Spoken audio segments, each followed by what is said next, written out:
Allez, viens, nous sommes arrivés. Qu'est-ce qu'il y a? T'as toujours pas confiance? Et si on me demande après de payer cette opération, je connais un gars, lui a pris 2 millions de livres pour une opération comme la mienne, alors. Mais dis-moi pourquoi ce médecin qui est beaucoup plus célèbre, il me referait l'estomac gratis. Et il faudrait que ce soit un sage docteur. Les saints sont au paradis. S'il y en a un, lui c'est un homme bon, un homme généreux. Tu sais, ce ne sera pas le premier qui l'opérera gratis.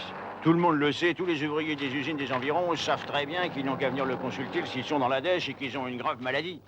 Et puis regarde donc cet écriteau, œuvre charitable, la vigne du Seigneur. S'ils veulent faire le bien, ils ont leur raison. Et toi, qu'est-ce que ça peut te faire? Dis-toi que tu as une famille, qu'il faut que tu guérisses. Tu vois ceux-là, ils sont tous comme toi, sans une lire. Ils ont tous quelques gros ennuis. Ce sera à vous de passer, madame. Oh, merci. Je suis absolument satisfait de la malade et de l'infirmière. Vous avez compris aussi que vous devez partir un peu. Il faut que vous partiez et que vous laissiez tous vos soucis à la maison. Et puis c'est gratuit. Mais c'est elle qui croit que je ne saurais pas me débrouiller sans elle, docteur. mais vous êtes convaincu, j'espère, mademoiselle? Oui, professeur. Alors, gare à vous si je ne reçois pas de belles cartes postales. Et voilà les pilules pour la maman et des vitamines pour vous. Prenez-les régulièrement et souriez, vous êtes beaucoup plus jolie. Ah, professeur. Cher professeur, si vous n'étiez pas si jeune, je dirais que vous êtes un père pour nous tous. Un père et un bienfaiteur. Non, un ami. Je suis un ami, tout simplement. Maintenant, allez.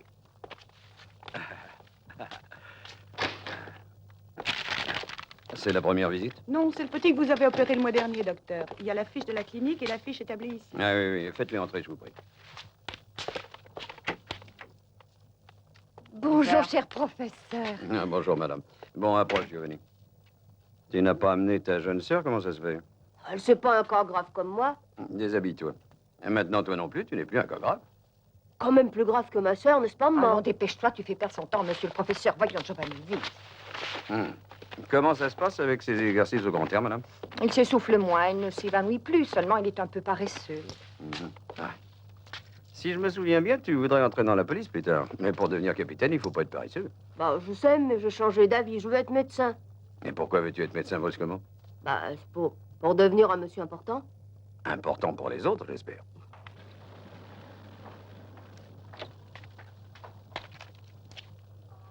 Je ne veux pas avoir à répéter que les glaces sont faites pour voir ce qui se passe dehors. Pas pour le deviner. Je me moque qu'il pleuve ou pas. Je les veux propres, c'est clair. La charité finit par l'étouffer. Alors, pour se défouler, il faut bien qu'il s'en prenne aux autres. Après tout, qu'est-ce qui l'oblige à le faire? C'est juste, il n'y gagne pas une lire. Mon cher, je suis d'un naturel sceptique et les excès de samaritanisme me laissent rêveur. Et en qualité de bras droit de notre grand patron, ne vous rompez pas les os. Allez au diable, Giordani. Non, j'y suis déjà, probablement. Ah, Bati, vous oubliez la pomme. La quoi? La pomme que le premier de la classe se fait un devoir d'apporter à son maître, voyons. Oh.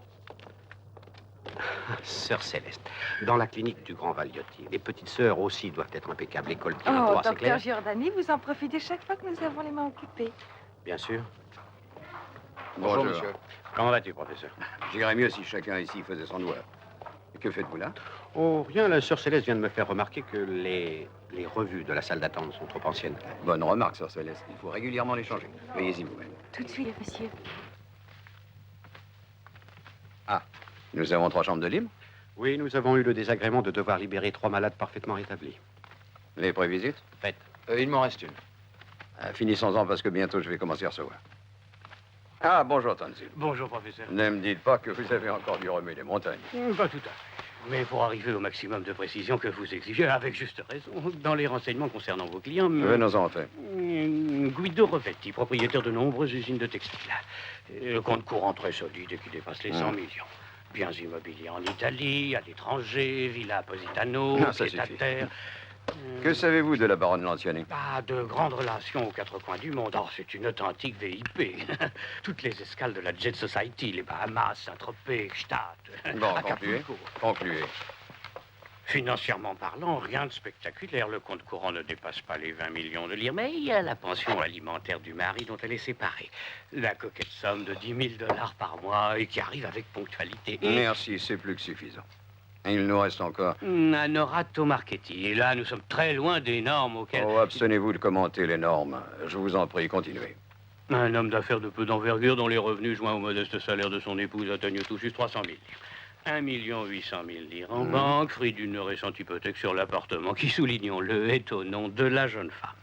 Mais tu sais, quelquefois, ils ont le bistouri facile, ces grands chirurgiens. Je me sens un peu mieux avec mes pilules. 1 800 000 livres en banque, fruit d'une récente hypothèque sur l'appartement qui, soulignons-le, est au nom de la jeune femme. Mais tu sais, quelquefois, ils ont le bistouri facile, ces grands chirurgiens. Je me sens un peu mieux avec mes pilules. 1 800 000 livres en banque, fruit d'une récente hypothèque sur l'appartement qui, soulignons-le, est au nom de la jeune femme. Je me sens un peu mieux avec mes pilules. C'est à nous, je crois. Non, vous en avez encore pour un bon moment. Mais lisez donc un magazine, descendez au bar. Inutile de rester là assis sur des épingles. Merci, professeur. Docteur, mes confrères sont tous professeurs. Lui aussi? Celui-là est né professeur. Dites-vous que je ne mets nullement en doute vos capacités. Loin de moi cette idée. Vous êtes aussi compétent que votre grand patron en personne. Peut-être encore plus. Mais voyez-vous, ce principe de prévisite ne me plaît pas du tout. C'est une méthode qui est appliquée dans toutes les parties du monde. Mais qu'est-ce que ça prouve? Beaucoup de choses se pratiquent partout, et elles ne sont pas bonnes. Je fais des centaines de kilomètres pour être examiné par Valiotti, et on me met entre les mains de son assistant. Excusez-moi, monsieur. Ah, inutile de... Maintenant, le professeur... va me recevoir, bien sûr, il ne manquerait plus que ça. Mais il fera son diagnostic d'après des observations fournies par vous. Autrement dit, il établira son diagnostic en se basant sur un pré-diagnostic. Alors, pas la peine de voir un médecin, vive les robots. Écoutez, monsieur Rovetti. Mais comprenez donc, je n'ai rien contre vous, calmez-vous. Monsieur, c'est vous qui avez besoin de vous calmer. Maintenant, le professeur Valietti va vous faire une visite complète. Ne vous inquiétez pas pour ça. Ah, un peu prétentieux, le monsieur. Oh, c'est spirituel, vous trouvez? Vous êtes seul juge. Écoutez, je ne comprends pas ces bêtises. Qui peut comprendre les âneries peut se comprendre lui-même à ce qu'on dit. Ah, la seule chose qui m'est impossible de comprendre, c'est pour quelle raison le professeur s'entête à vous supporter. Ah, cherchez un peu. Que vous ayez fait vos études ensemble ne me paraît pas suffisant comme motif. Oh non, non. Employer un compagnon d'armes, rien que par magnanimité, non, non, non, non, non. Ce n'est pas le genre de Saint-Valiotti. Mais il doit cependant y avoir une raison pour ça. Qui sait, peut-être parce que je ne suis pas cher. Peut-être parce que je ne suis pas maladroit. Ou plus simplement pour les deux ensemble. C'est la radio de la baronne Lanciani. Vous vous souvenez, monsieur, trouble de la rate. Bah, je ne vois rien de grave. Je crois qu'on peut remarquer que la glande est un peu dilatée, peut-être. Je n'ai pas formulé le rapport, mais à mon avis, la symptomatologie est claire, n'est-ce pas, Batty? Très clair, en effet. Si vous refusez encore de l'opérer, elle se confiera à d'autres mains. C'est une de ces femmes qui se font opérer, même de force. Une sorte de pilier de clinique. Luigi Rovetti. Oui, regardez cette splendeur. Voilà un sujet à traiter dans une de nos conférences. Ce ne sont pas des calculs, ce sont des rochers. Splendides. Effectivement. Bon, voyons ce marketing. Celui-là a été vu par Giordani. À propos, où est Giordani? Oh, certainement au bar. J'étais au bar. C'est l'endroit le plus sain de la clinique. Voilà, c'est un cas extrêmement sérieux, regarde. D'ailleurs, tu es déjà au courant. À mon avis, si tu opères tout de suite, on peut espérer un résultat positif. Mademoiselle, voulez-vous venir à mon bureau, je vous prie? Oui, monsieur. Giordani, écoute. Pour ce Marchetti, il est plutôt pauvre, tu sais. Il s'agit d'une opération de 4 millions, ça ne me dit rien de le mettre sur la paille. Rends-moi service et explique-lui la chose. Dis-lui de s'adresser à un autre. Tu peux lui suggérer quelques noms. Tyrannie, Bernie, enfin, tu trouveras bien.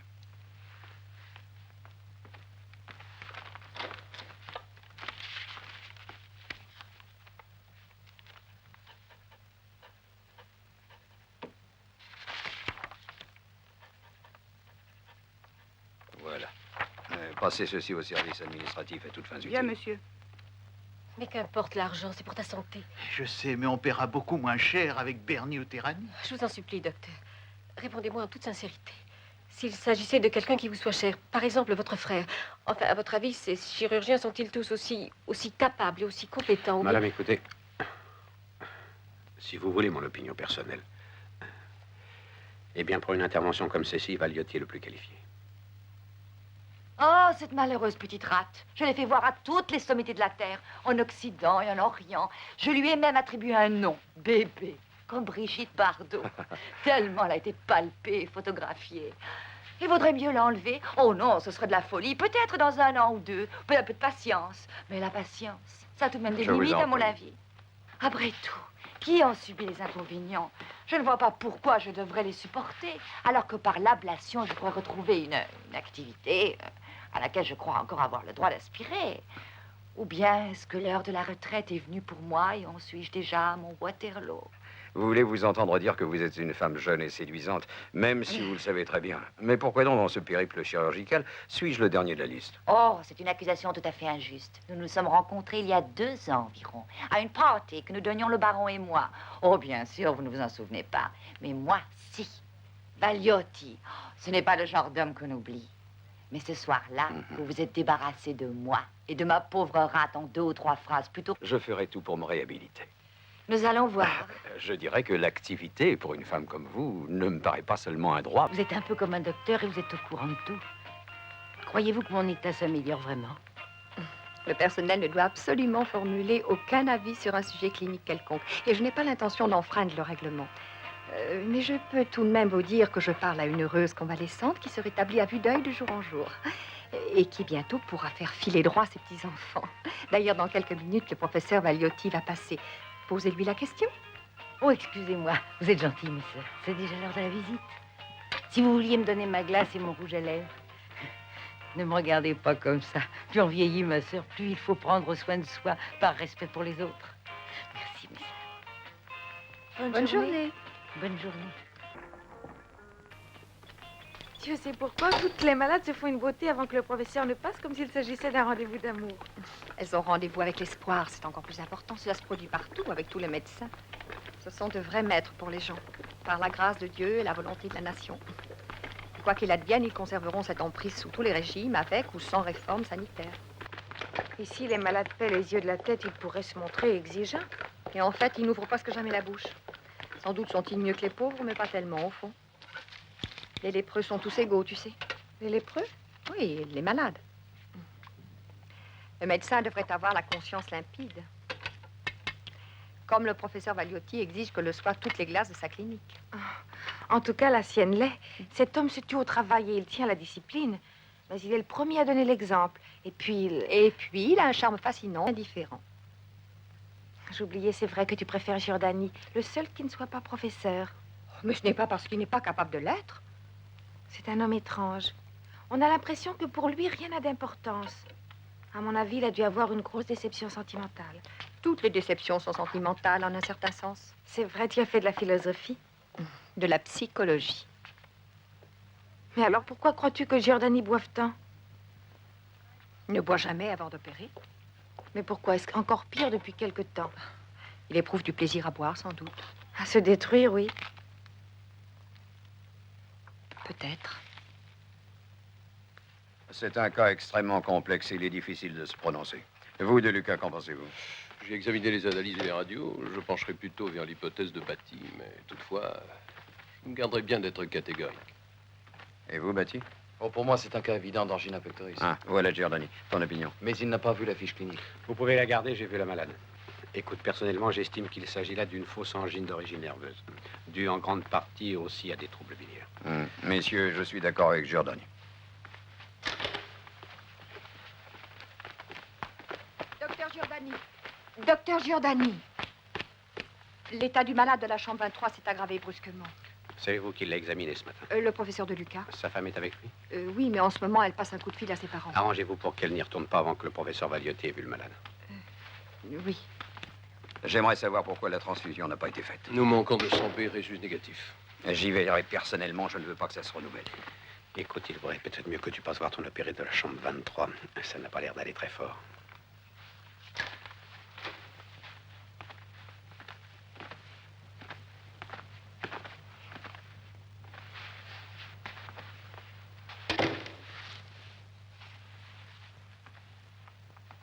Je vous ai dit qu'avec le choc opératoire, il fallait surveiller le cœur de ce malade.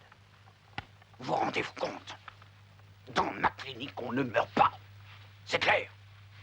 Ici, personne ne meurt. Donnez-moi de quoi écrire. On le tirera de là avec ses piqûres, alternées toutes les 2 heures. Ce soir, je pense qu'il sera en mesure de bouger demain matin. Avant midi, il rentre chez lui.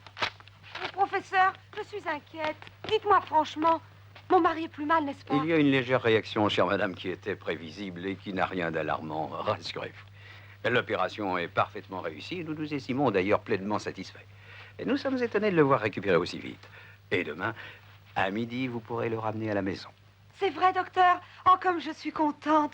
Et combien je vous suis reconnaissante. Oh, entendons-nous bien, madame, je le confie à votre cardiologue, qui est un excellent médecin. Votre mari a le cœur fragile, il a besoin d'être surveillé, souvenez-vous-en. Je le sais, merci, professeur. J'étais convaincue qu'il était presque à l'agonie. Comment ai-je pu me tromper à ce point-là? Non, sœur Maria. Vous ne vous êtes pas trompée, hélas. Mais s'il peut rentrer demain chez lui, docteur? Ce ne sera qu'une halte, avant d'entreprendre un voyage. Vous êtes encore ici tous les deux? J'espérais que le docteur Giordani vous aurait... Vous êtes le seul qui puisse opérer mon mari, j'en suis certaine. Il n'y a qu'avec vous que je me sentirai tranquille. J'aurais voulu vous éviter cette dépense. Ne vous inquiétez pas pour l'argent. Avec ce que nous avons mis de côté et le prêt que nous a consenti son patron, il y a un peu plus de 4 millions alors. Bien sûr, pour nous c'est beaucoup et... Non, non, je ne vous prendrai pas une somme pareille. Étant donné la situation, mettons 2 millions. C'est les formalités. Allez, allez. Merci. Est-ce que M. Rovetti et la baronne Lanciani qui viennent de partir ont réglé leurs frais de clinique avant de s'en aller? Non, professeur. Passez-moi leur fiche.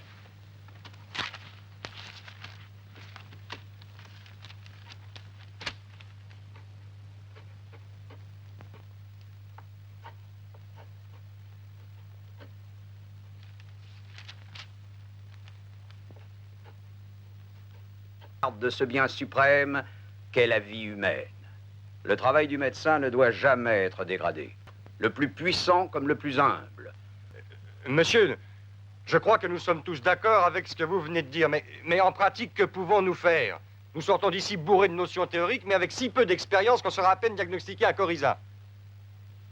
Vous savez que j'ai été un des tout premiers à me battre pour la réforme universitaire.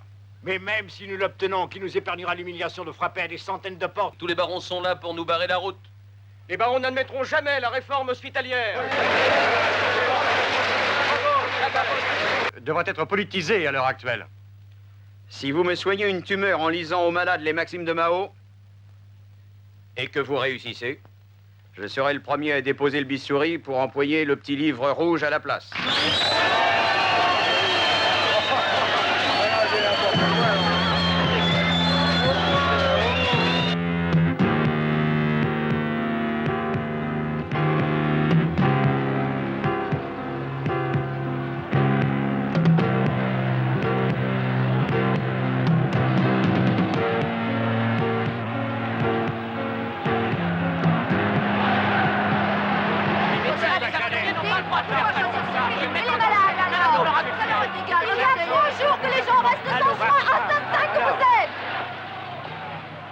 Comment peut-on travailler dans de pareilles conditions? Il paraît que ce cirque doit s'arrêter à midi. Ils sont arrivés à un compromis, m'a-t-on dit. Le ministère de la Santé a promis qu'avant les vacances, le Parlement discuterait et voterait la réforme sanitaire. Mais qu'ils la votent donc. Ils verront combien d'entre nous accepteront d'exercer dans ce maudit pays après ça. Mais ne vous inquiétez donc pas. Les démocrates chrétiens préféreraient voir nationaliser toute l'industrie italienne plutôt que d'enlever le marché de la santé des mains des milliers d'organisations religieuses. Une réforme. Mon mari est très malade. Il est condamné sur les transfusions de sang. J'ai donné 200 000 livres pour avoir du sang au marché noir, vous entendez? Je le jure. J'étais obligé d'emprunter ça et il a fallu supplier encore pour l'avoir là où elle m'avait envoyé ses infirmières. Tu calmes, madame. Comment ça, tu calmes? Elles ont touché leur part là-dessus. Ces filles maudites.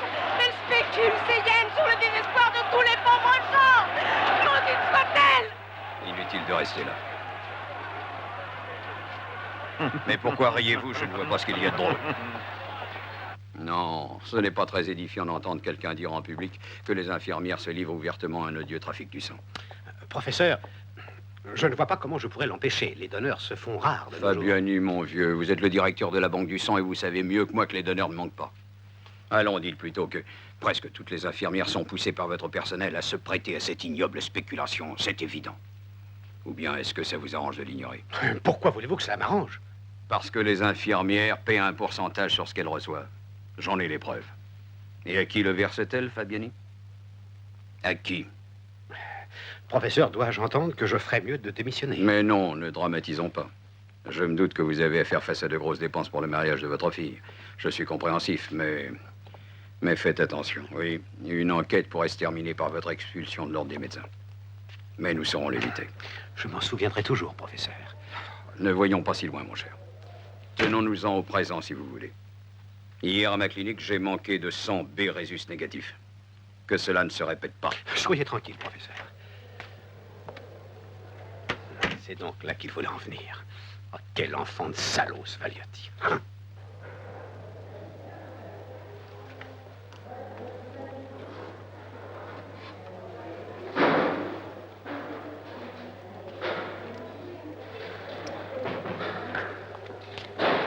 Excusez-moi, professeur, l'autre salle a déjà été remise en ordre. Bien, nous commencerons par là. Gava. Oui. Allez vérifier si les salles d'opération sont prêtes. Et surtout que l'on pense aux compresses. Oui, professeur. Calculez qu'il y aura aujourd'hui une vingtaine d'opérations, dont au moins 7 pour moi, je pense. Vous croyez que votre précieuse main y suffira? Je suis ambidextre. Et ambitieux, surtout. Hé grand-père, qu'est-ce que c'est que cette musiquette? Vous savez que le professeur va arriver? Mais qu'est-ce que vous voulez? La marche des gladiateurs? Tu n'as pas de soin. Je t'ai apporté un pyjama propre. Et tu as fait une tâche, mon chéri. Tu es beau pour recevoir la visite du professeur. Comment êtes-vous ce matin? Mieux, professeur. La douleur de l'épaule a dû diminuer. Oui, hein? professeur, un peu. Et vous continuez les mêmes piqûres alternées un jour sur deux. Et double dose de Vitaline.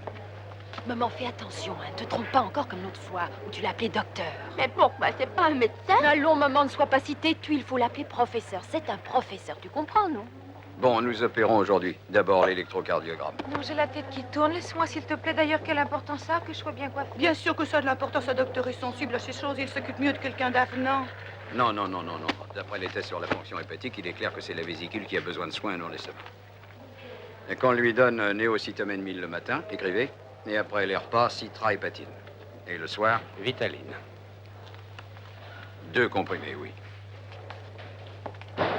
Pourquoi? Tu contestes les effets positifs de la Vitaline? Oh, mais non, c'est la panacée universelle. Votre Vitaline ne sert au fond à rien. Enfin, entendons-nous, pas à rien, je veux dire que c'est comme des milliers d'autres médicaments similaires déjà existants sur le marché. Professeur Vagliotti, mon entreprise a investi d'énormes capitaux dans la Vitaline. Si vous refusez de signer avec avis favorable le rapport qui doit être envoyé au ministère de la Santé, vous rendez-vous compte du dommage que vous me causez. Mettez-vous à ma place. C'est vous, mon cher, qui devez vous mettre à la mienne. Écoutez, en Italie, on compte plus de 1000 entreprises de produits pharmaceutiques qui proposent plus de 200 000 variétés qui ne présentent pas le garant expérimental que nous devions exiger. Parce que les essais sont faits sur des cobayes et non sur des chimpanzés. Malheureusement, professeur, mais vous savez qu'aucun de mes concurrents n'en a non plus. Et vous pensez que dans mes services, j'en ai des centaines. Mais donnez-moi ne serait-ce qu'une raison qui me permette de considérer les malades, même indigents, comme des chimpanzés. Voici un chèque de 80 millions de lire. Vous pouvez l'utiliser pour acheter un équipement dernier modèle. Pour vos recherches à l'hôpital, à la clinique ou n'importe où. Nous savons tous avec quel désintéressement vous travaillez et luttez pour le progrès de la science. Et par conséquent, je tiens à vous laisser seul juge quant à l'emploi de cette somme, car ce sera sûrement le meilleur. Vous l'emploierez comme et quand vous voudrez. Et afin de vous limiter en aucune manière, j'ai rédigé le chèque au porteur, vous voyez. Alors, Loris, où en sommes-nous avec ce rapport sur la Vitaline? Je l'avais terminé, professeur, mais j'ai lu des articles parus à l'étranger et j'ai préféré attendre un peu. De quoi traitent ces D'un articles? produit similaire. Montrez-les-moi. On l'a déjà retiré du commerce en Suisse et en Allemagne. On a remarqué des effets secondaires dus à une des substances qui entrent dans la composition de la... D'autres climats, d'autres conditions de vie, et cela change tout, mon cher Loris. Soyons sérieux. Tout dans la médecine est question de dosage, c'est clair? Je crois que vous brouillez l'esprit avec vos lectures. Tenez-vous-en aux instructions et préparez ce rapport pour demain. Vous pourrez? Bien sûr, comptez sur moi, professeur. Parfait.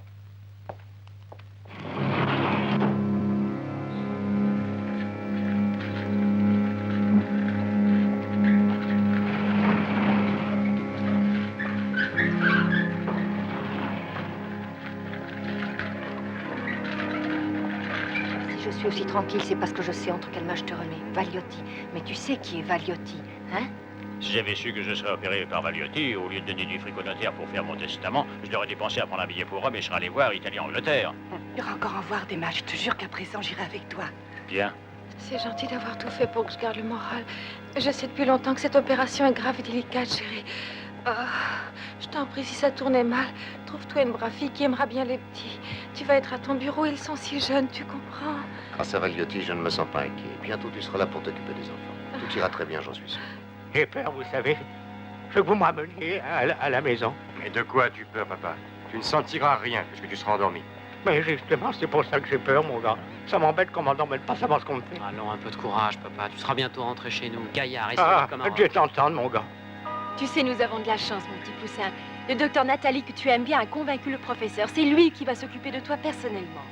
Et puis quand tu sortiras de l'hôpital, je te promets, je t'achèterai le vélomoteur dont tu rêvais. C'est vrai, papa? Promis.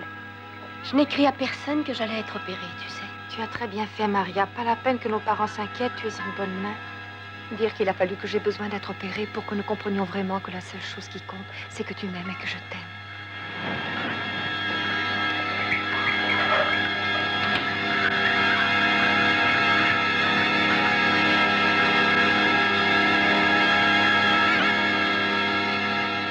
Vous, Lotti, vous surveillez Donati et Frasca. Et toi, tu surveilles Manzoni et Favani. Ils sont encore à leurs premières armes. Moi, je reste disponible pour tous. Bien. Ah, Giordani, occupez-vous donc de ce Mais j'ai 2 autres interventions, voyons. Vous avez mes lunettes, Giovanni? Oui, professeur, je vous les donne. Tout est prêt, mademoiselle? Oui, professeur, le patient dort déjà. Giovanni, dans les autres salles, à quel point en sont les interventions? Le professeur Batty vous attend pour le malade qu'on doit rouvrir.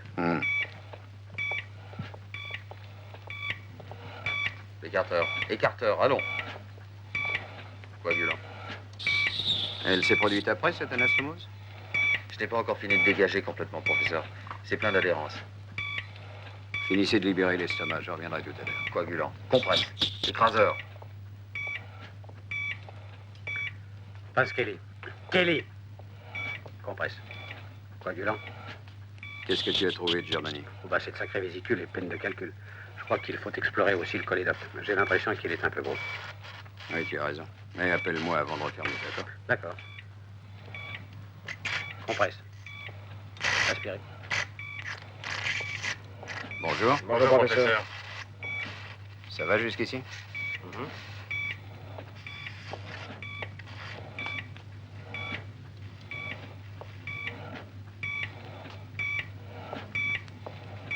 Bistouri, je vous prie.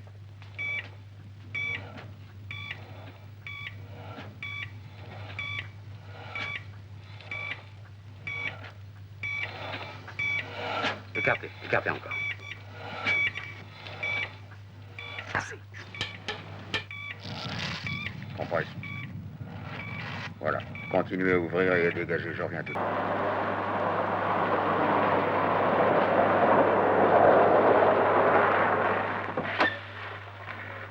Bonsoir, monsieur. Bonsoir.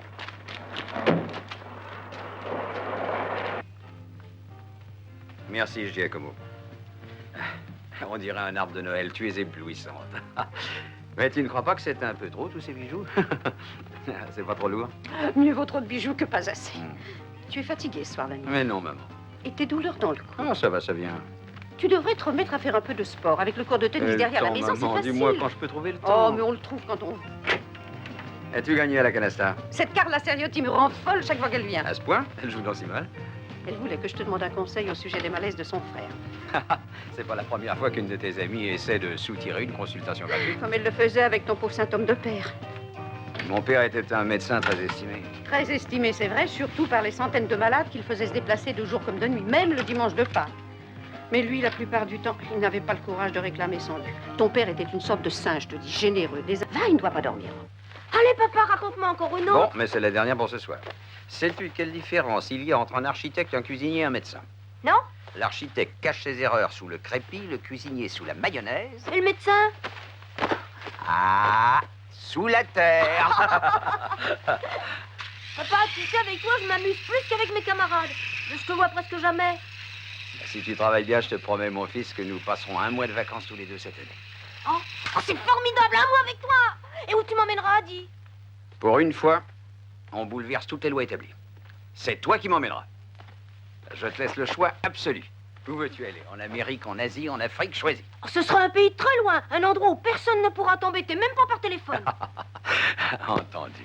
Bon, ta prière pour ta maman et dors bien parce qu'il est déjà tard. Et demain, il faut aller en classe. Hop. Allez, fais de beaux rêves. De voyage. Sors, papa. Bonsoir, fils.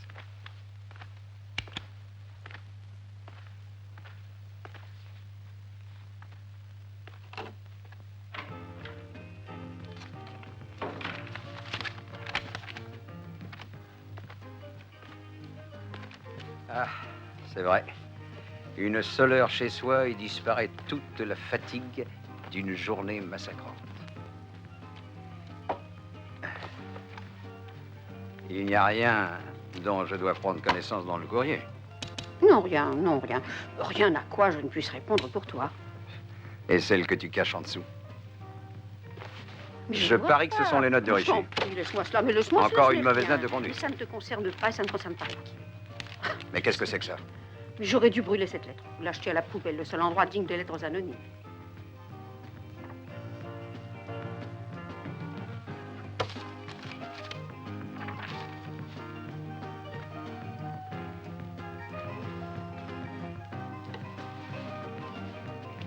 Tu étais de si bonne humeur ce soir. J'ai été vraiment stupide. Non, maman, parce que... il vaut mieux savoir pour protéger ses arrières, tu comprends? Tu ne dois pas t'inquiéter pour ce bout de papier.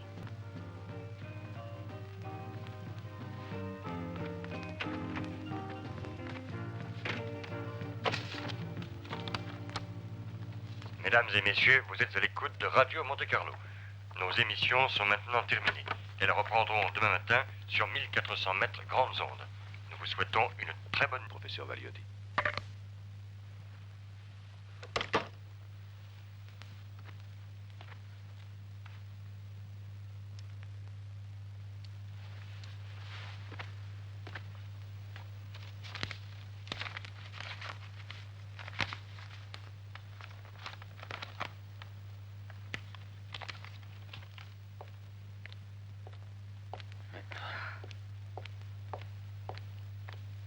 Eh bien, Elles ne sont pas dans les archives, professeur. C'est impossible, Anna.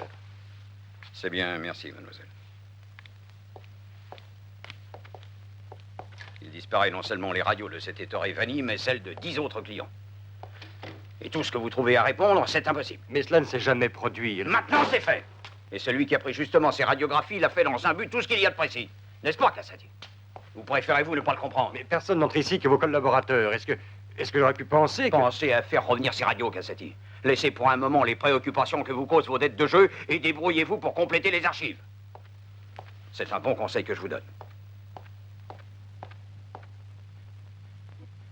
Les gens autour de nous se demandent toujours comment on peut rester aussi amoureux après tant d'années. Et pourtant, c'est vrai. Depuis 10 ans, il nous suffit d'être ensemble pour être tout à fait heureux. Il faut que je vous laisse. Je reviendrai vous voir aussitôt que je pourrai vous donner des nouvelles de l'opération, c'est promis. Vous êtes en de bonnes mains avec notre Seigneur.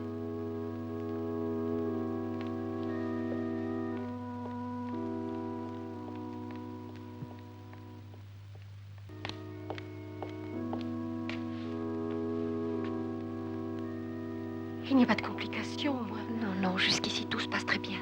On ne peut jamais prévoir la durée d'une intervention comme celle-ci, vous savez. Oui, merci.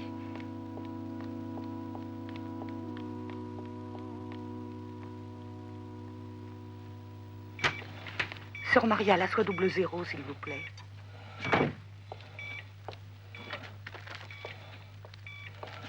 Coagulé. Encore. Encore, mademoiselle. Giordani, je ne comprends pas ce qui se passe. Je n'arrive pas à stopper l'hémorragie. Vite, pince Kelly. Il vaudrait peut-être mieux appeler la Valiotti. Bon, je vais le chercher. Vous prenez ma place.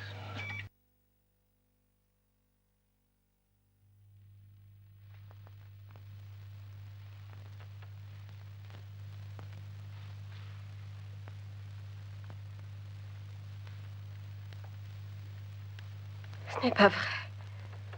Ce n'est pas vrai. Je sens que ce n'est pas vrai. Ça peut pas être vrai.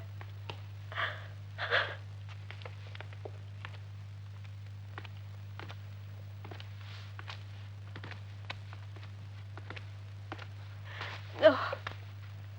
Je ne peux pas vivre ainsi sans lui. Je ne supporterai jamais de ne pas savoir où il est. Je ne veux pas, je ne veux pas. Allons, Madame Marchetti, vous êtes croyante. Non! Non! Le Christ n'a pas eu pitié de moi.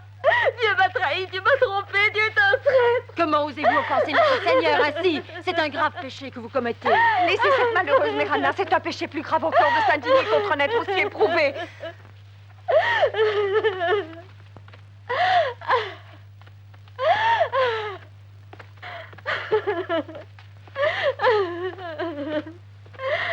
Madame, le professeur Valiotti a donné l'ordre de vous rendre les arts versés. Les arts versés. L'argent. Tu entends, mon amour? Il nous a rendu l'argent, quelle chose!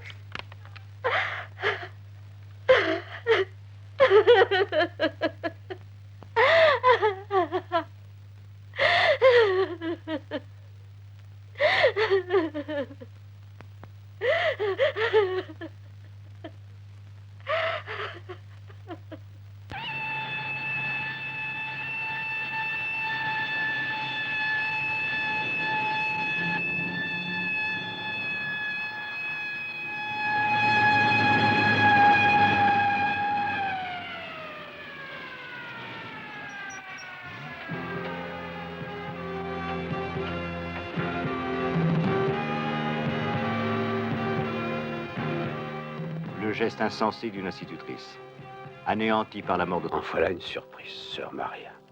Vous ici? Vous dites ça comme si vous ne saviez pas que je viendrais voir ce qu'il y a. Ah, c'est vrai, je m'attendais à la visite de la bonne Samaritaine. Entrez, ma sœur. Je reconnais que cette distraction me sera salutaire. Je vous en prie.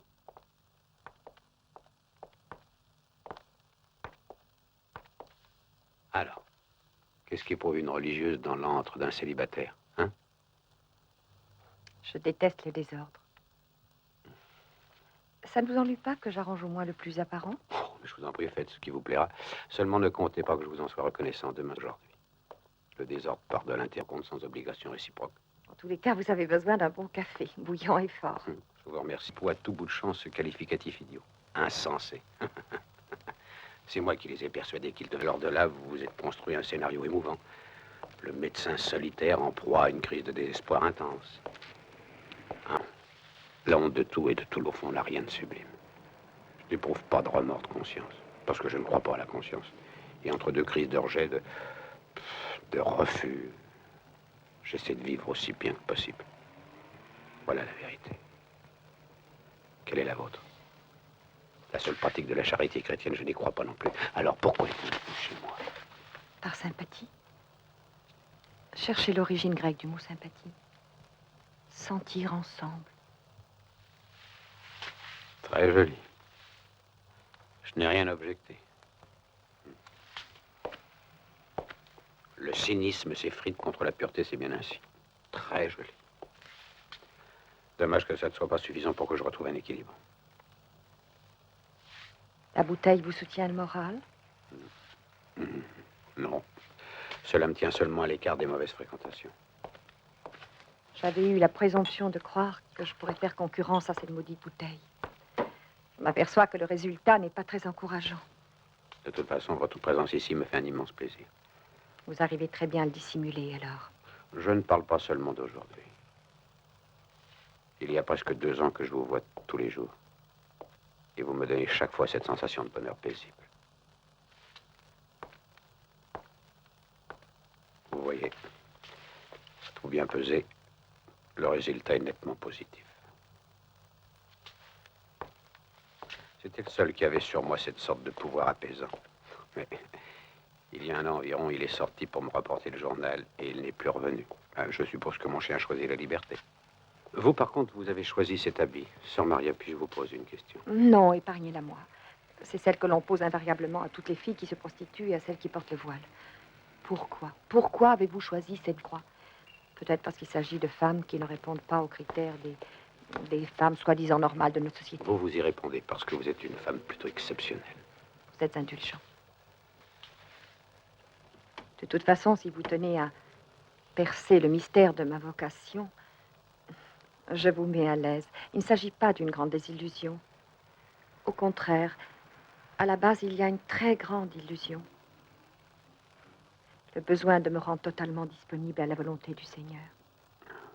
Alors vous croyez en Dieu? Docteur Giordani, vous avez une logique désarmante. Vous savez aussi être sarcastique.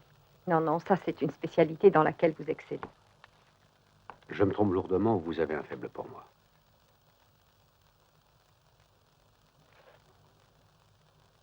Vous vous trompez. J'éprouve pour vous beaucoup plus que ça.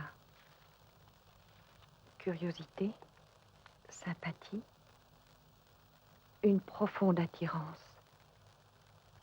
Mais on donne généralement à tout cela un nom bien précis. C'est trop démodé et c'est extrêmement risqué et hasardeux. Mais nous sentons ensemble, n'est-ce pas?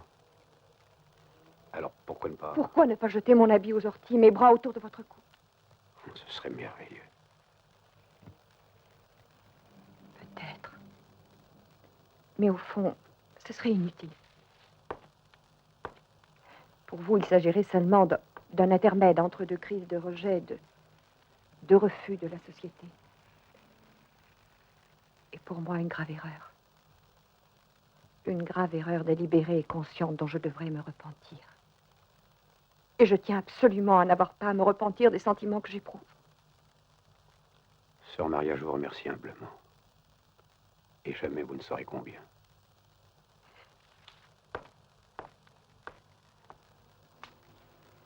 Voulez-vous me faire plaisir? Je vous demande une chose difficile. Vous arrêtez de boire pendant toute une semaine. Promis. Pendant toute une semaine, je boirai de l'eau. À l'abstinence. Voulez-vous que je pense quand je vois mon mari tourner comme ça, brusquement au pourpre foncé? Il a un trouble grave dans le fonctionnement coronarien. Ou me trompais-je? D'autre part, quand pas une fois, mais je ne sais combien de fois, je le surprends en train d'émettre. Oh, veuillez excuser le détail. De fantastiques régurgitations d'air par la bouche. Mais vertu Dieu, lui qui est un véritable gentleman, je ne vois qu'une explication, l'atonie de l'appareil digestif. Ou me trompais-je? Pourrais-je dire un mot, si vous permettez? Dites, mon cher collègue, je vous en prie. Je suis M. Monti depuis des années. En tant que modeste praticien de campagne, je l'ai toujours soigné. Quant à son état de santé, je puis dire que je n'ai pas le moindre sujet de préoccupation. Pour moi, il est sain et fort comme un... Par cœur, je vous en prie. Si j'ai osé appeler ces deux éminents spécialistes pour une consultation, ce n'est pas pour qu'ils entendent vos divagations d'optimisme qui veut ignorer jusqu'aux faits les plus graves et les plus angoissants. Bon, à mon avis, c'est plutôt enviable qu'angoissant. Enviable? De quoi s'agit-il, madame? Écoutez, mon mari souffre depuis longtemps de fréquentes érections. Le phénomène, en termes scientifiques, c'est le priapisme. De Priape, ancienne divinité phallique. Et si la gravité de cette maladie vous échappe, docteur, je la connais. Moi qui lis je dis toutes les rubriques médicales dans les plus importants des périodiques, tant italiens qu'étrangers. Eh bien, si nous voyons le malade maintenant. Oui.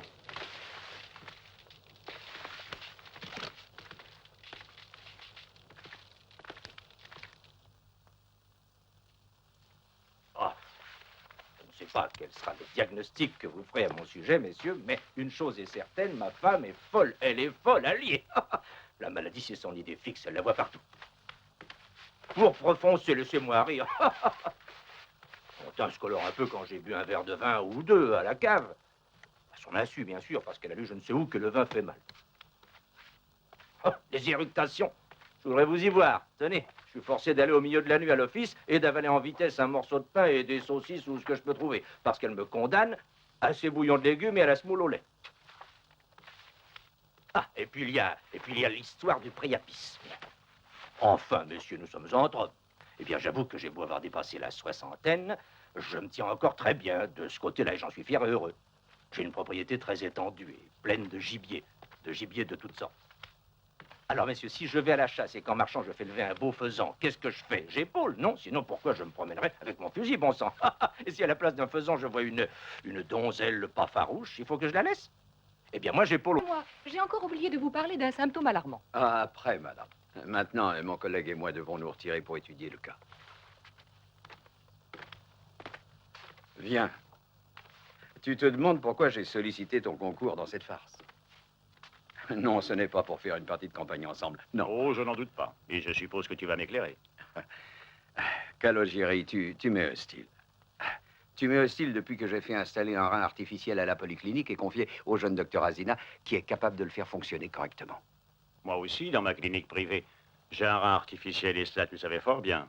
Alors, qui crois-tu qui va dépenser chez moi 1 demi-million de lire pour obtenir les soins les mêmes pour seulement 30 000 lire dans un hôpital public? Hein? J'ai perdu plus de la moitié des cas de ce genre qui venaient chez moi. Et je ne devrais pas t'en vouloir? Mais il y a façon et façon. La campagne de calomnie que tu mènes dans le but de me ruiner est contraire à notre éthique professionnelle. Oh, j'ai appris que tu avais avancé une forte somme à mon radiologue, Cassati. Pourquoi? C'est un de mes amis, c'est tout. Tout à fait généreux de ta part, je dois dire. Et tu n'as jamais pensé qu'une conversation ouverte et franche entre nous pourrait éliminer toutes nos divergences? Avec ce vent de réforme qui souffle, nous allons avoir des moments difficiles. Rester unis est à la fois notre intérêt et notre devoir. Je ne crois pas que ce simple appareil rompra cette belle unité. Tu veux dire que tu l'élimineras de la polyclinique? Une solidarité totale entre nous, mon cher Calogéry, est la base essentielle pour le meilleur déroulement de notre travail. Je te remercie, mais nous n'avons pas parlé encore de notre patient. Non, mais laisse-moi faire, ça ne sera pas long. Non, cher ami, il n'y a rien d'alarmant. Tranquillisez-vous, tranquillisez-vous, nous sommes là. Mais étant donné la complexité de la symptomatologie de votre mari, nous estimons qu'il est nécessaire de le mettre en observation dans la clinique de mon éminent collègue pour décider s'il est opportun ou non d'opérer. Très bien. Demain, sans faute, je l'accompagnerai, je le remettrai entre vos mains. N'importe quel avion qui part ce soir. Et n'importe quel pays, pourvu qu'il y ait de belles filles, naturellement. Mais loin, très loin. Oh, ne puis jamais me retrouver. Tu as bien réfléchi, Enrico? Il y a 20 ans que j'y pense. Te rends-tu compte de ce que ça représente pour moi d'échapper aux griffes de cette détraquée que j'ai pour femme? Je me rends compte aussi ce que ça signifie d'échapper aux griffes de ces deux barons. Oui.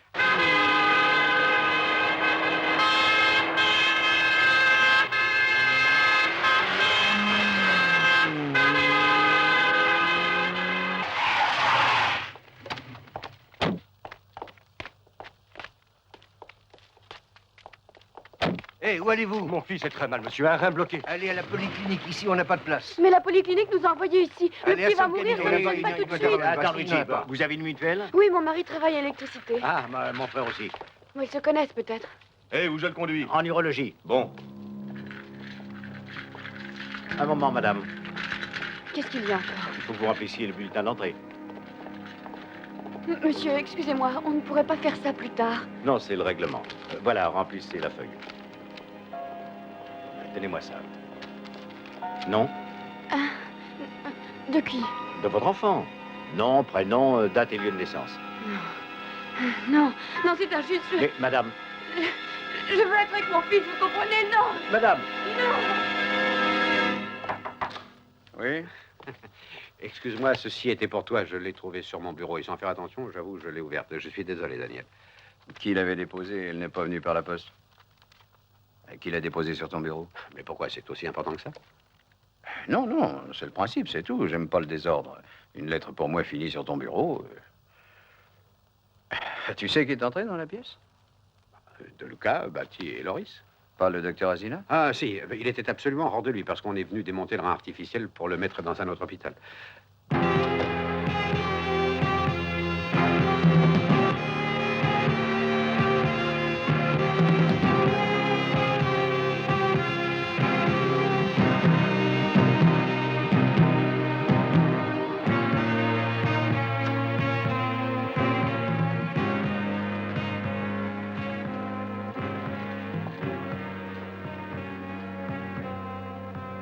Petit ne serait pas mort si cet appareil était seulement resté à sa place. Je ne tolère pas que l'on s'adresse à moi sur ce ton, docteur Asina, et encore moins votre présence dans mon service. Si cela signifie que vous ne voulez plus de moi ici, ne vous inquiétez pas, j'ai décidé de retourner travailler aux États-Unis. J'ai compris depuis longtemps que dans ce pays, il n'y a pas de place pour qui s'est spécialisé à l'étranger et a pris les moyens techniques que vous ne savez pas utiliser. Ces appareils modernes, il y en a des tas en Italie. On peut compter sur les doigts de la main les techniciens capables de les faire fonctionner. Et naturellement, la plupart sont engagés dans les cliniques privées. Je suppose que cela devait grever les affaires de quelqu'un qu'un modeste hôpital soit en mesure de sauver des vies humaines pour un prix très honnête. Voilà pourquoi vous m'avez été hostile depuis le jour où je suis arrivé dans ce service. Voilà pourquoi vous avez envoyé ce rein artificiel dans un autre hôpital où personne ne pourra le rendre utile. Vous délirez, n'est-ce pas? Que vous le vouliez ou non, vous quitterez cet hôpital aujourd'hui même sur le champ. Il n'y a pas de place chez moi pour des gens qui se réfugient derrière des lettres et des coups de téléphone anonymes. J'ignore à quoi vous faites allusion. Et cela ne m'intéresse nullement. Je ne pourrai jamais admettre que l'on recourt à des moyens aussi abjects. Oui, Sivaliotti. D'abord Marchetti, maintenant cet enfant. Vous pourrez dormir cette nuit, professeur.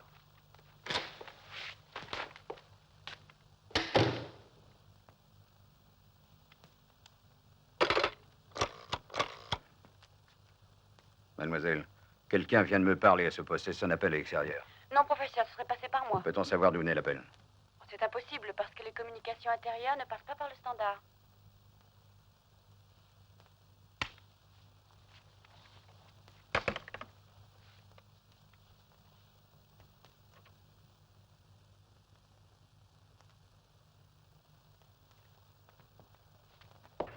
Préparez les 6 malades que je vous ai indiqués pour l'intervention, je paierai demain. Ah, Laurenti. Bonjour, monsieur le professeur. Comment va? Je parie que vous voudriez quelques primeurs sur la réforme sanitaire. Demain matin. Je vous remercie, professeur, mais je ne suis pas là pour ça. Il y a une page qui vous est consacrée. Voyons un peu. Comme vous voyez, il s'agit de choses assez indiscrètes, non? Diffamatoire, dirais-je. De toute façon, j'ai réussi à empêcher la publication. Et qui a écrit cet article pour le journal? Ah, j'ignore, nous avons des pigistes comme tous les journaux. Et parmi eux, n'y a-t-il pas par hasard un nommé Marco Loris? Loris? Ah, si, bien sûr, un jeune avec des lunettes. Mais je peux pas affirmer que c'est lui, vous savez. Je vais voir ça tout de suite. Mon cher Loris, il y a un mois environ, c'est vous qui me disiez que vous aviez une famille à votre charge et que vous aviez besoin d'arrondir vos fins de mois qui étaient un peu serrées. Oui, professeur. Vous voyez que j'ai de la mémoire. J'y ai réfléchi, Loris. Et j'ai une solution pour vos problèmes. Vous me feriez travailler avec vous en salle? Cela ne vous avancerait pas beaucoup, je le crains. Non, venez, je vais vous présenter un de mes collègues du service de gynécologie. J'en peux plus. J'ai mal, j'ai l'impression que je perds Vous n'êtes pas la seule dans ce cas, vous savez. Vous auriez dû y penser avant d'aller vous faire triturer par une de ces sorcières avec des aiguilles à tricoter et autres saletés. Tu devrais avoir honte. À ton âge, et dire que moi, je me tue à faire des heures de ménage pour que tu deviennes maîtresse. C'est pas malheureux de voir ça. Oh, je comprends qu'elle voulait pas que je rentre, hein. Le plus grand à quel âge? 3 ans et demi juste et le plus petit à 6 mois. Vous êtes bien parti, dites donc. Oh, bonjour, professeur. Bonjour. Pratiqué chaque année en Italie, la majeure partie est effectuée par des faiseuses d'anges, des vétérinaires ou bien des sages-femmes. Et tous les lundis, ces malheureuses m'arrivent par douzaines avec l'utérus perforé, quelquefois une péritonite. Qu'est-ce que je dois faire? Les laisser crever? Nous n'avons pas le temps de faire du sentiment Dans mon prochain exposé au Congrès national de la santé, je traiterai de ce problème-là. Peut-être arriverai-je à remuer la vase. Quelques poutrons, du moins. Enfin, j'espère. Tôt ou tard, nous y arriverons bien. Loris, venez là. Et le professeur Bonagni m'a promis de vous mettre à l'épreuve. C'est un homme qui n'épargne pas sa peine et il attend la même chose des autres. Ça vous va? Je ferai de mon mieux, professeur. Bravo.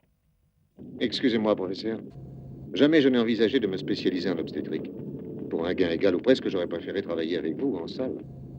Je pense qu'après quelques jours de pratique, vous pourrez commencer à travailler pour vous sans pour autant abandonner l'hôpital, s'entend. En étant prudent, en un mois, un docteur fait très facilement 1 million ou plus. Mais l'avortement est illégal. Je sais bien que c'est illégal. D'ailleurs, la révolution aussi est illégale. Et il en est de même, il me semble, pour la liberté de parole et d'opinion, pourtant garantie par la Constitution, mais bel et bien interdite par un code civil byzantin. Savez-vous qu'on vient d'arrêter un conférencier qui avait abordé le sujet de la contraception? Arrêté, dites-vous? Ça vous surprend, hein? Je pense que la perspective d'arracher quelques vies aux griffes des faiseuses d'anges qui commettent des assassinats impunément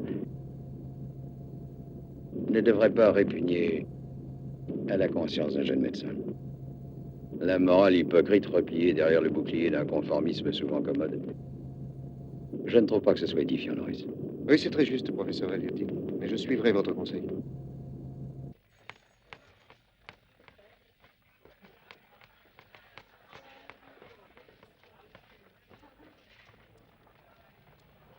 À l'abstinence, ma sœur.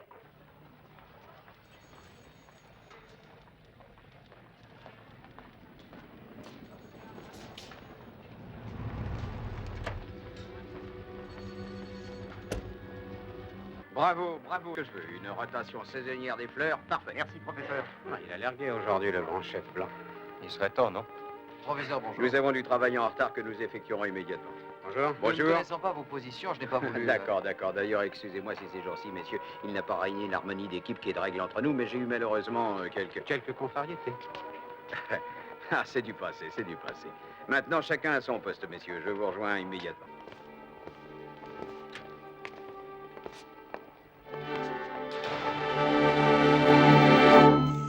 Vous pouvez refermer le bateau. Bien. Félicitations. Magnifique d'un bout à l'autre, c'est un fin des hommes. En voilà un qui ne saura jamais à quel point il a été prêt de se réveiller dans notre monde. Ah, il fallait que ce soit vous pour accomplir un pareil prodige. Et surtout avec la complication de la fibrillation vasculaire. C'est vraiment une opération qui peut faire époque dans l'histoire de la chirurgie, bravo. Merci. En fait, le rapport entre la lésion et le cœur était ce qu'il nous fallait voir pour écarter les doutes que nous laissaient les radios. Professeur, c'est dommage de ne pas avoir filmé ce miracle. Ce qui est encore plus dommage pour moi, c'est de ne pas pouvoir me réjouir de vos éloges si flatteurs. Professeur, voulez-vous du café? Oui, volontiers, sœur Angela. Parce que parmi vous, il se trouve quelqu'un qui voudrait me détruire, me discréditer. Je vous le dis tout net, si cela se produisait, ma ruine serait aussi la vôtre. J'en sais assez sur chacun de vous pour vous détruire en même temps. Et que celui qui est sans... Vous, tous mes collègues ici présents, ainsi que moi-même, nous souhaitons vivement une réforme sanitaire. Mais une réforme radicale. Ce qui signifie, primo, le démantèlement bureaucratique de toutes les organisations mutualistes qui coûtent des centaines de milliards de lire au gouvernement chaque année. Secondo, l'abolition de toutes les œuvres religieuses qui, entre nous, sont des centres de propagande pour le plus fort des partis au gouvernement. Tertio, la conversion de tous les hôpitaux en établissements publics du jour au lendemain. Et pour finir, la nationalisation des industries pharmaceutiques, soit plus de 1000 entreprises. Voici les points qui sont, à mon avis, la base d'une réforme valable. Mais tout ceci, hélas, entraîne des dépenses au-dessus des moyens d'un budget déficitaire comme l'est le nôtre. Je déclare qu'en dehors de cette réalité, le reste n'est que démagogie. Et tromperie volontaire et répugnante. Tu dis qu'il faut se serrer les coudes parce que nous traversons une période difficile, et c'est exact. Mais j'ajoute que le danger vient de nos propres rangs, et à mon avis, il est encore plus grave parce qu'il émane de nos collègues. Qu'entends-tu par là? Explique-toi. Il y a certains faits personnels dans notre vie professionnelle que d'aucuns utilisent pour le moment de façon anonyme, mais dans un but d'intimidation. Tu veux dire que toi aussi, tu te sens exposé à ces procédés diffamatoires? Bien sûr, et pas uniquement moi. C'est arrivé à Bellini, à Rovida, à Tancredi, à Farelli, à Mandi, et certainement encore à d'autres. Il faut réagir, Calogéry. Il faut prévenir. Ah, d'accord, mais comment? C'est le moment de raffermir notre prestige dans l'opinion publique. Ciao. Ciao. Le professeur Vagliotti, et depuis qu'il m'a opéré de l'estomac, je me sens revivre, vous entendez? Et l'opération ne m'a rien coûté, rien. Professeur Vagliotti, nous avons entendu de la propre bouche des intéressés des témoignages émouvants, voire dramatiques, qui sont la preuve la plus significative du sens humanitaire que vous donnez à votre métier. Pouvez-vous nous dire si votre générosité exemplaire est appliquée également par vos éminents collègues? Mais sans aucun doute, mon ami. Et comme moi, voyez-vous, nombreux sont ceux qui emploient chaque moment de liberté avec, disons-le, le plus total désintéressement, à convaincre et à soulager, et souvent à sauver les plus malheureux.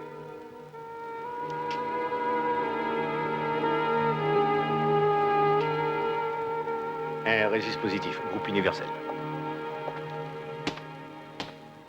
Et je crois ne pas trahir la pensée de mes collègues en disant que ce que nous faisons là n'est qu'une preuve de solidarité, un exemple que nous offrons à nos collègues plus jeunes pour leur faire comprendre l'impératif catégorique de notre profession, c'est-à-dire donner. Donner humblement, silencieusement et anonymement.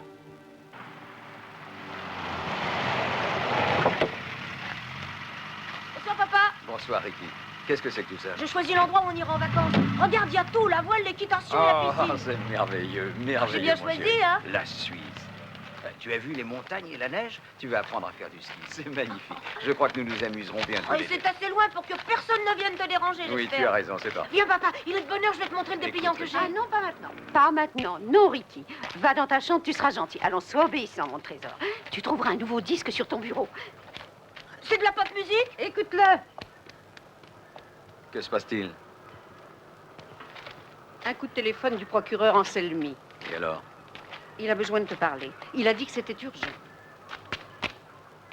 Bien, alors j'irai. J'ai reçu ça ce matin. C'est une plainte contre toi, Daniel. Amplement circonstanciée. Mais il n'est pas possible de l'ignorer? Non, malheureusement.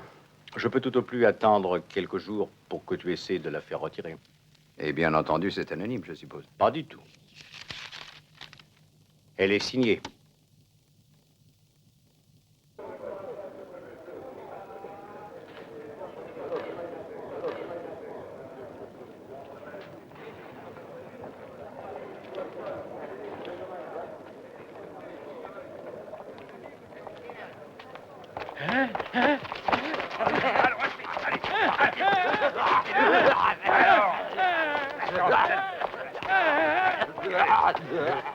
Je veux sortir.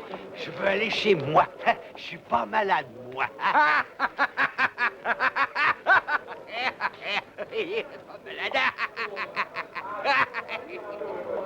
Quand on pense qu'il suffit de 3 signatures pour qu'une personne saine d'esprit soit enfermée dans cet enfer. Hein? Mais elle en sortira riche d'expériences macabres dont elle pourra faire un best-seller. Rien ne dit qu'elle en sortira. Parce que même quand on entre ici sain d'esprit, il est facile de devenir fou. C'est pour me dire ça que tu as demandé au directeur de nous laisser? Non, pour l'objectivité de l'enquête. En présence du maître, Ils ont un comportement très différent. Alors tu penses que la crainte de la punition suffit pour les assagir?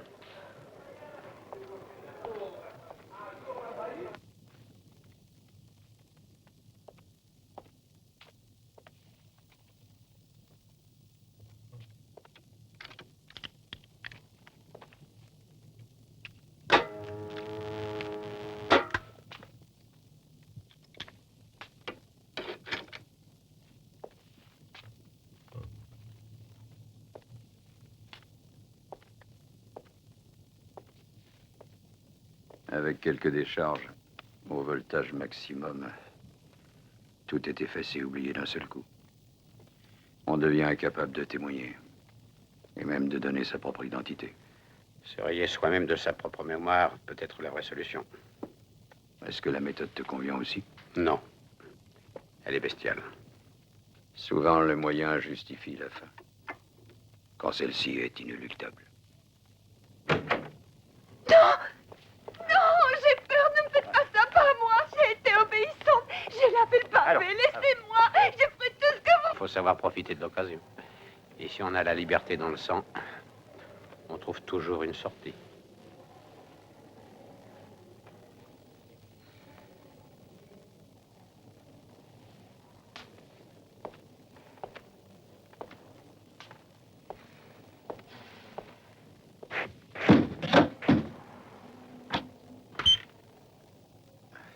Elles sont solides, ces portes, et elles ne s'ouvrent pas avec des rêves. Qu'on le veuille ou non, ces portes ressemblent à des portes de prison. Pourquoi as-tu porté plainte contre moi? Tu me hais parce que tu as un minus à rater. Non, je n'ai rien contre toi personnellement. De toute façon, c'est la première, mais d'autres plaintes suivront, je te préviens. Circonstanciée, inattaquable et précise. Tu te sens l'âme d'un justicier? En effet, mais pas l'âme d'un moraliste. C'est une distraction, un jeu ou un hobby, si tu préfères. Oh, je m'y suis mis avec une ardeur juvénile, qui s'est trouvée stimulée au fur et à mesure. Je n'avais rien prémédité au départ, non. Chaque fois que je changeais de service dans l'hôpital, j'avais l'impression de sortir d'un cloaque. Pour m'apercevoir que je retombais inévitablement dans un... T'es amusé? Assez, oui. C'était une espèce d'antidote contre l'ennui qui me colle à la peau comme de la glu. Et au dégoût que j'éprouve pour tellement de choses. Je me suis monté un spectacle rien que pour moi.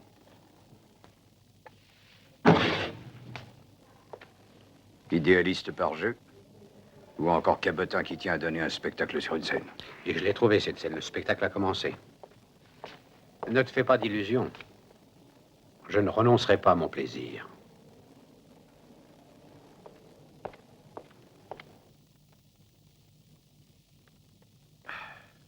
Non, non, nous ne sommes pas du tout à l'abri, mon cher Calogéry. Il ne faut pas se contenter de demi-mesures. Aux grands mots, les grands remèdes. Chacun de vous a autant à perdre, sinon plus que moi. D'accord, je suis avec toi. Il faut que nous défendions notre prestige. Non, pas notre prestige, mais surtout notre situation. Et le crédit que nous nous sommes acquis à juste titre par une vie de travail. Qui parle de prestige et de crédit, je pense aux inévitables conséquences d'un procès qui, si fort que nous soyons, sera pour nous synonyme de ruine. Dans ces conditions, messieurs, il ne nous reste qu'une seule solution.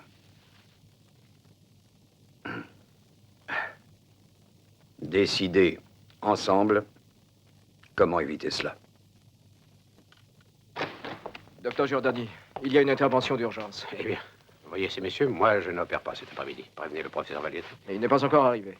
Pourtant, il m'a semblé avoir vu sa voiture. Et bâtie. Nous l'avons cherché. Mes gants, mademoiselle. Alors, que sait-on de ce malade? C'est un homme de 56 ans qui, d'après ce que nous a dit la famille, aurait souffert d'une hépatite virale il y a une vingtaine d'années.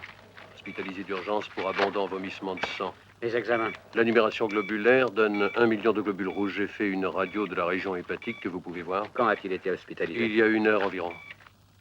D'autres détails intéressants? Nous avons pratiqué 2 transfusions, mais il ne répond pas de manière satisfaisante.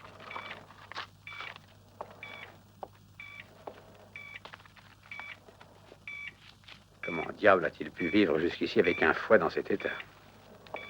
Ouais, voyons ça. Donnez-moi un peu d'eau, mademoiselle.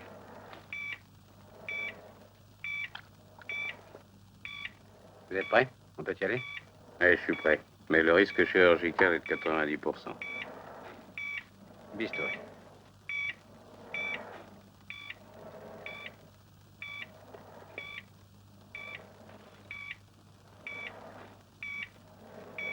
Épongez, Kelly. Vite, épongez, épongez, épongez, épongez bien, je n'y vois rien. Coagulez. Allons, épongez. Allez-y, je ne vois rien. Bistouri. Coagulez. Vite, vite, vite. Bistouri. Pression, vous. Pression maximum 70, minimum 30, tout 120. Pince. Épongez, épongez, s'il vous plaît. Coagulez.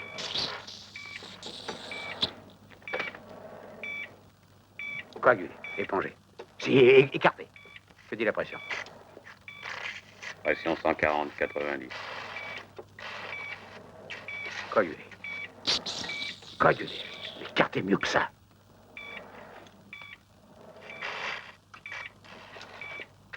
Pince. Épongez mieux, elle. Coagulez. Épongez, compresse, compresse. Là, là, là, faites attention. Oui.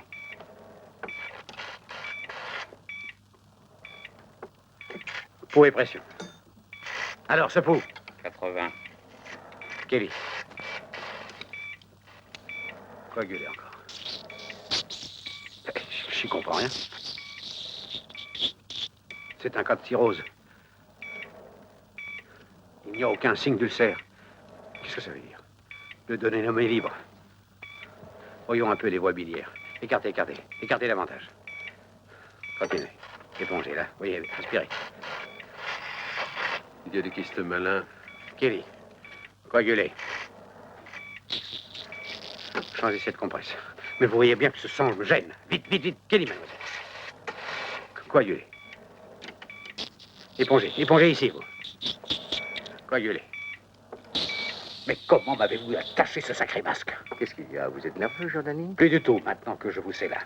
Bistouri. Écartez. Ouvrez, ouvrez. Et ouvrez bien. Pince à champ. À votre place, je ne procéderai pas comme ça. Après la leçon, professeur. Coagulez. Épongez. Épongez. Écartez, je vous prie. Mais qu'est-ce que ça veut dire? Vous ne voyez pas assez? Plus de lumière. Vous n'êtes pas bien? Mais ce n'est pas la radiographie qui était là avant. Vous n'avez pas commis une erreur? Elle a été changée. Que dites-vous, docteur? Attention à l'hémorragie, Jordanie. Pince. J'ai demandé la pince à champ, pas celle-ci, mademoiselle. Excusez-moi, vous n'avez pas précisé. Pression 70, minimum 30. Le cœur lâche.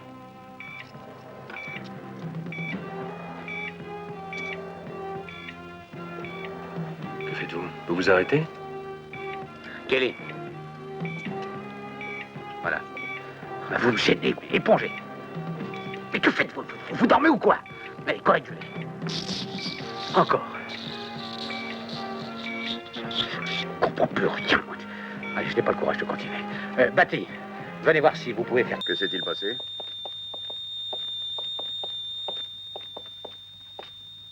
Pourquoi ne t'es-tu pas fait remplacer par Batty? Il n'était pas dans un état normal, c'est évident. Il a même prétendu qu'on avait changé la radiographie. Il ne s'en rendait pas compte de ce qu'il faisait. Comment cela? Il avait bu, sans doute.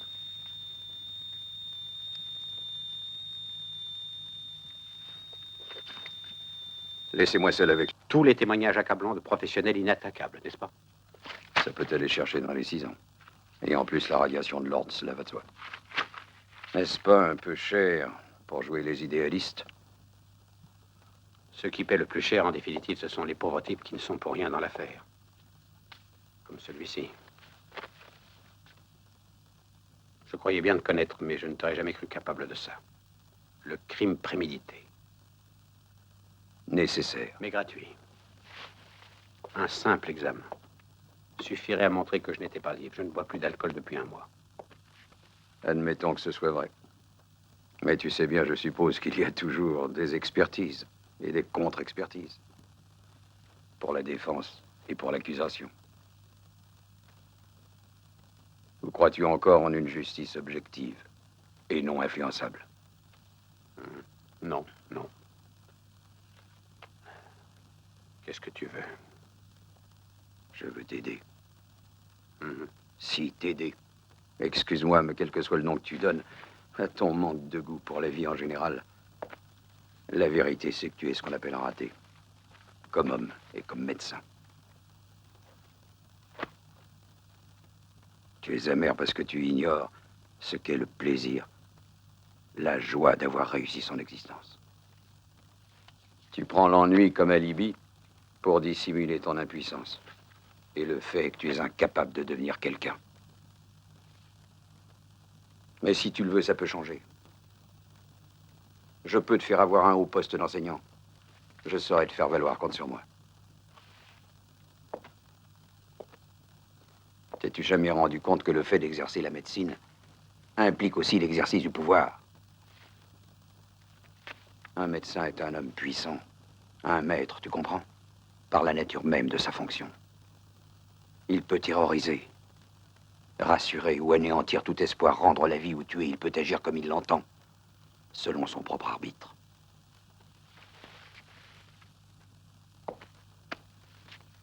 D'ailleurs, même les modestes, les obscurs, ont leur petit sceptre eux aussi, pour les petites gens qu'ils soignent.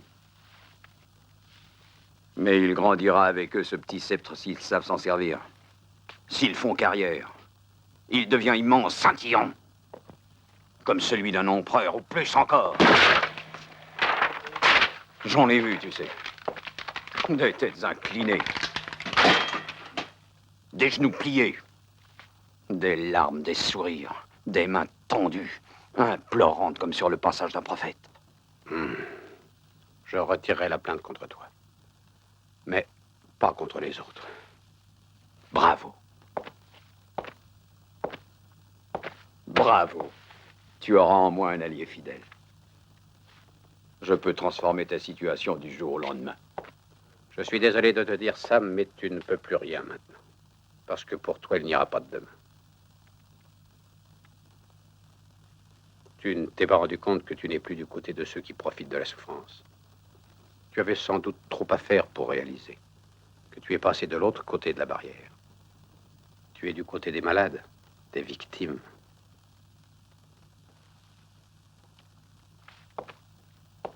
Qu'est-ce que tu racontes? Je ne suis rien, professeur.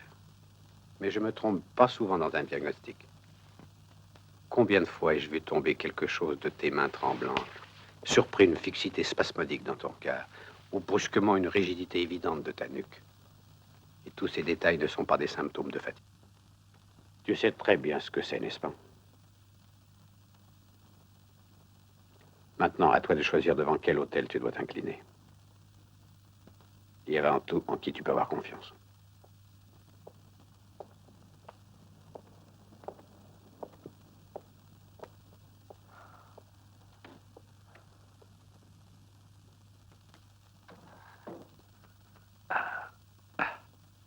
Bati.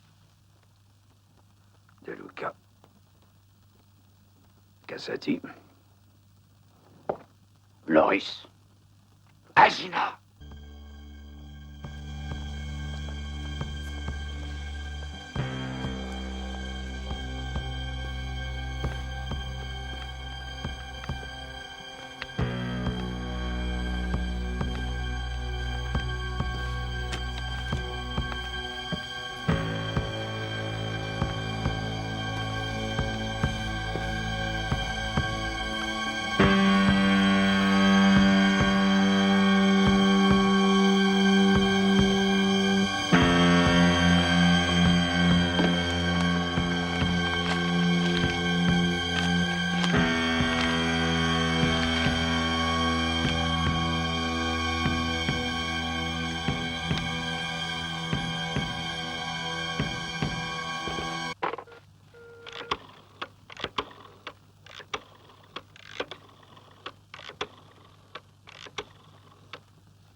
Christian? Ja. Ici Daniel Vagliotti. Ah, mon cher Daniel. Excuse-moi, tu dormais peut-être. Non, non, que puis-je faire pour Je toi? crois que tu as opéré déjà plusieurs Parkinson à Zurich, non? Ah, oui. Quel résultat? Ah, malheureusement modeste ou décevant, mais on peut toujours tenter. Tu tiens beaucoup à ce client? Ah, c'est un de mes amis.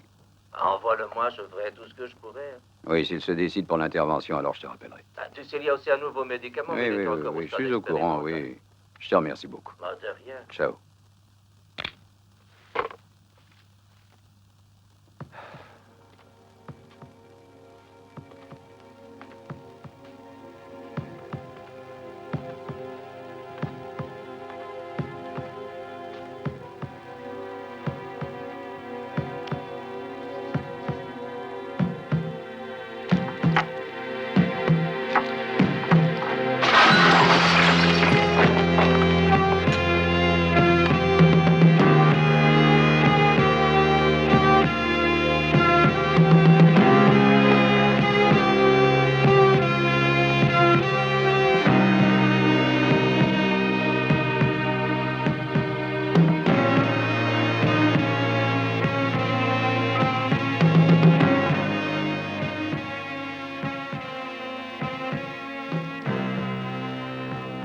Très beau ici, aussi beau que sur les prospectus.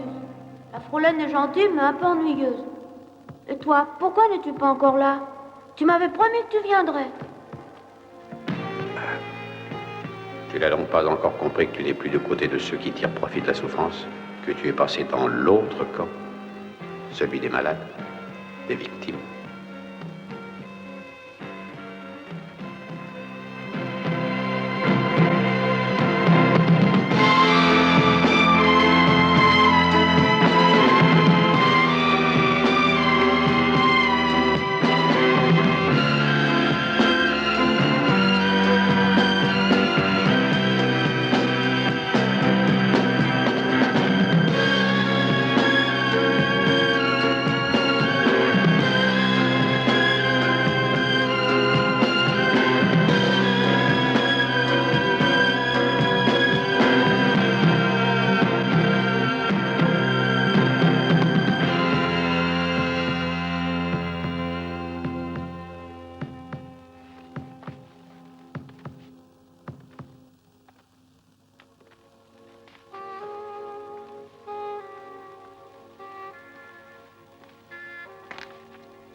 Daniel, je ne veux pas te voir dans cet état. Mais réagis, je t'en prie. Tous les grands noms du corps médical se disputeront l'honneur de t'aider. Tu n'as qu'à choisir.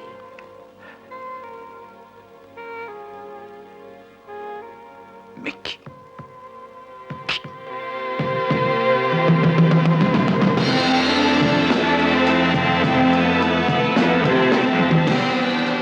Pour un médecin qui fait fausse route, il y a d'innombrables docteurs Schweitzer qui, dans toutes les parties du monde, exercent leur difficile mission en un long sacrifice silencieux dans le seul but de soulager les souffrances de l'humanité.